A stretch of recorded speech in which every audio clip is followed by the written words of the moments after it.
அஸ்ஸலாமு அலைக்கும் வரஹ்மத்துல்லாஹி வரகாத்துஹு. நண்பர்களே, நல்லா இருக்கீங்களா?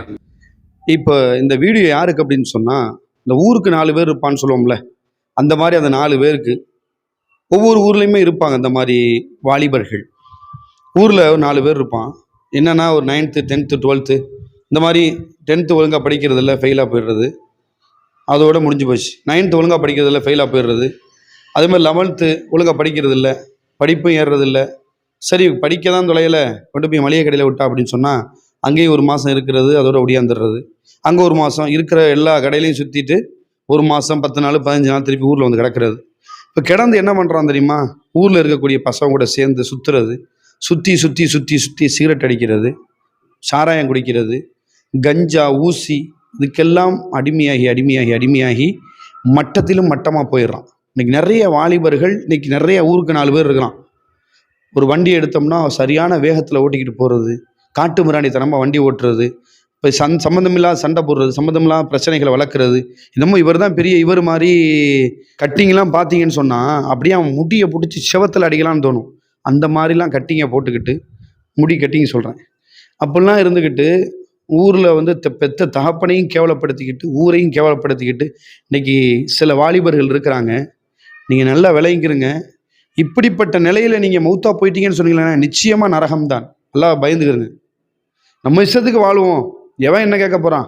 தாய் தகப்பன் கேட்டாலும் கண்டுக்கிறது இல்லை, பக்கத்து வீட்டுக்காரன் கேட்டாலும் கண்டுக்கிறது இல்லை, ஊரில் உள்ள ஜமாத்து மிரட்டினாலும் கண்டுக்கிறது இல்லை. நம்ம இஷ்டம்டா, நம்ம வாழ்க்கைடா.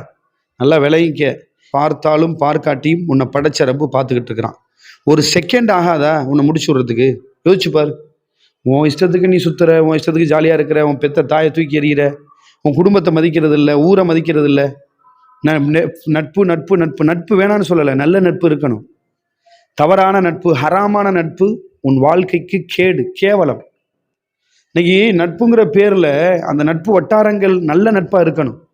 மது அருந்தக்கூடிய நட்பாக இருக்கக்கூடாது, விபச்சாரத்தின் பக்கம் அழைக்கக்கூடிய நட்பாக இருக்கக்கூடாது, போதைக்கு அடிமையாகக்கூடிய நட்பாக இருக்கக்கூடாது, உன் தாயும் தகப்பனும் வெறுப்பேற்றக்கூடிய நட்பாக இருக்கக்கூடாது, ஊருக்கு கேவலப்படுத்தக்கூடிய நட்பாக அது இருக்கக்கூடாது.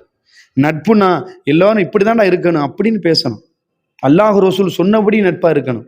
அதுதான்டா நட்பு. இன்னைக்கு வெட்டியா வீணா சுற்றிக்கிட்டு பைக்கில் வேகமாக போய்கிட்டு பந்தா காட்டிக்கிட்டு, இதனால உனக்கும் உன் குடும்பத்துக்கும் ஒரு ஊருக்கும் ஒத்த ரூபாய்க்கு புண்ணியம் இல்லை. எல்லாம் வேஸ்ட்டு. மணி வேஸ்ட்டு, உன் டைம் வேஸ்ட்டு, உன் ஏஜ் வேஸ்ட்டு, உன் வயசு வேஸ்ட்டு, எல்லாமே வேஸ்ட். கடைசியில் எந்த நிலைமை தெரியுமா? அல்லாஹ் பாதுகாக்க வேணும்.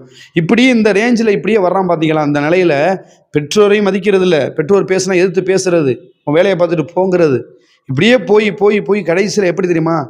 பிச்சை எடுக்கக்கூடிய நிலைக்கு எத்தனையோ இளைஞர்களை நான் பார்த்துருக்கேன். என் வயசில் நான் பார்த்துருக்குறேங்க. இப்படி ஊதாரித்தனமாக சுற்றி படிக்கவும் போகாமல், கடைக்கும் போகாமல், பெற்றவங்க பேச்சையும் கேட்காம வெட்டியாக ஊர் சுற்றிக்கிட்டு பைக்கில் ரேஸ் மாதிரி வண்டி ஓட்டிக்கிட்டு கஞ்சா போட்டுக்கிட்டு போதைக்கு அடிமையாகி தண்ணி அடிச்சுக்கிட்டு இப்படி சுற்றுறான் பார்த்தீங்களா? கடைசியில் 1 ரூபாய்க்கு பிச்சை எடுப்பான். பொண்ணு கிடைக்காம, வாழ்க்கை நல்லா அமையாமல், எல்லாராலையும் தூக்கி எறியப்பட்டு தெருவுக்கு வந்து பிச்சை எடுக்கக்கூடிய நிலைகள் எத்தனையோ வாலிபர்களை நான் பார்த்துருக்குறேன். அதனால் வாழ்க்கையை கொஞ்சம் யோசிச்சுப்பார். நம்ம இப்படி இருக்கிறோமே, சரி வண்டியில் வேகமாக போகிறனால என்ன புண்ணியம் இருக்குது? கீழே விழுந்தால் நம்ம தான் மூத்தா போக போகிறோம். கீழே விழுந்தால் என் கை தான் உடையும். அது ஒரு விஷயம். 2வது, மது அருந்துறோம், பசங்க கூட சேர்ந்து ஜாலியாக என்ஜாய் பண்ணுற நினைக்கிறோம். இது எவ்வளோ பெரிய கேவலம். மார்க்கம் அல்லாஹ் ரசூலும் தடுத்த விஷயம் அல்லவா? அதை நினச்சி பார்க்கலையே. போதைக்கு நம்ம அடிமையாக இருக்கிறோமே, ஊசி போடுறோம், ஸ்டிக்கர் ஓட்டுறோம், தலைவாணி போடுறோம். இதெல்லாம் அல்லாஹ் ரசூலுக்கு மாறான விஷயம் இல்லை.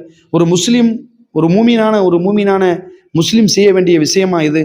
அப்படின்னு நம்ம என்னைக்கா யோசிச்சு பார்த்துருக்கோமா? யோசிச்சு பார். இந்த நிலையில் இப்போ நான் சொன்னல, இப்போ குறிப்பிட்ட இந்த நிலையில் மௌத்தா போயிட்டா நிச்சயமாக நரகத்திற்கு தான் போய் ஆகணும். அல்லாஹ் பாதுகாக்கணும். நம்ம சமுதாயத்தில் நிறைய இளைஞர்கள் இப்படி வழிகட்டு போயிட்டு இருக்காங்க. அவங்க வாழ்க்கையில் ஆண்மை இழந்துடுறான். தாய் தகப்ப மேல் இருக்கக்கூடிய அந்த பாசம் இருக்குது பார்த்தீங்களா, அதை இழந்துடுறான். குடும்பத்தை பாசத்தை இழந்துடுறான். ஊர் மக்கள் இருக்கக்கூடிய மரியாதை இழந்துடுறான். மானத்தை இழந்துடுறான். எல்லாத்தையும் இழந்துட்டு வெறுங்கையோடு இருக்கிறான். அவனுக்கு வருமானத்துக்கு வழி இல்லாமல் போயிடுது. எதுக்கு எடுத்தாலும் குடி குடி குடி, கஞ்சா கஞ்சா கஞ்சா, இப்படி இந்த மாதிரி அடிமையாகி ஆண்மை இழந்து இன்னைக்கு குழந்தை பெக்க முடியாத கஷ்டப்படக்கூடிய எத்தனையோ பேர் இந்த மாதிரி பந்தாவை சுத்தின பசங்க இருக்காங்க தெரியுமா? இது மாதிரி கை உடைஞ்ச எத்தனையோ பசங்க இருக்கிறாங்க. உயிரே விட்ட இளைஞர்கள் இருக்காங்க. இது மாதிரி நிறைய பேர் இருக்கிறாங்க. தயவு செய்து உன் வாழ்க்கையில் நீ மாற்றத்தை கொண்டு வந்துரு. உன் தாய் தகப்பனை விட உலகத்தில் வேற யாரும் மிஞ்ச முடியாது. அப்படிப்பட்ட அந்த தாய் தகப்பனை உதாசீனப்படுத்திடாது. உன் வாழ்க்கையை நல்ல வழியில் செயல்படுத்து. எப்படி சம்பாதிக்கலாம், எப்படி முன்னேறலாம், எப்படி படிக்கலாம், அப்படி யோசி. அதுதான் உன் வாழ்க்கைக்கு வெற்றி. பந்தாவா சுத்துறதோ, ஃப்ரெண்டு கூட சேர்ந்துக்கிட்டு தண்ணி அடிக்கிறதோ, கஞ்சா போடுறதோ, இது உன் வாழ்க்கைக்கு கேவலத்திலும் கேவலம் தாமே தவிர வேற எந்த ஒரு பிரயோஜனமும் இல்லை. எனவே சகோதரர்களை, அல்லாஹை பயந்துக்கிறங்க, அல்லாஹ்வை அஞ்சுங்க. இளமையான வயசு இருக்குது அல்லவா, இந்த இளமையான வயசு அல்லாஹ்வுக்கு மிக பிடித்த வயது. அந்த பிடிச்ச வயசுல அல்லாஹ் நாளை கேட்பான், உன் இளமையை எந்த வழியில நீ செலவழிச்சுன்னு கேட்பான். அதுக்கு என்ன பதில் சொல்ல போகிறோம்? இளைஞர்களை யோசித்து பாருங்கள். அல்லாஹ்வை பயப்படுங்க, அல்லாஹ்வை அஞ்சு வாழுங்க.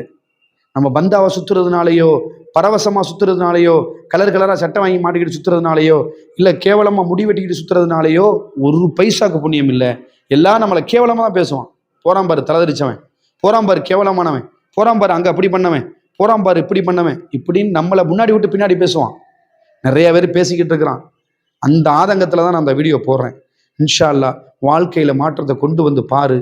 வாழ்க்கை இந்த உலகத்திலும் மறுமையிலும் சிறப்பாக இருக்கும் இன்ஷா அல்லாஹ். நண்பர்களே, இந்த வீடியோவை யாருக்கு நீங்கள் அனுப்பினா தோதா இருக்குன்னு நினைக்கிறீங்களோ அவங்களுக்கு ஷேர் பண்ணுங்கள் இன்ஷா அல்லாஹ். அல்லாஹ் ரப்புல் ஆலமீன் நம் சமுதாய மக்களுக்கு, நம் சமுதாய வாலிப பெருமக்களுக்கு உயர்ந்த வாழ்க்கையை இம்மையிலும் மறுமையிலும் அல்லாஹ் தருவானாக. நேரான பாதையை அல்லாஹ் தருவானாக. அதை போன்ற கேவலமான செயல்களை விட்டும் தூரமாக்கி அல்லாஹ் உங்களுக்கும் எனக்கும் எல்லா வகையிலும் பரக்கத் செய்வானாக. ஆமீன். அஸ்ஸலாமு அலைக்கும் வரஹ்மத்துல்லாஹி வபரகாத்துஹு.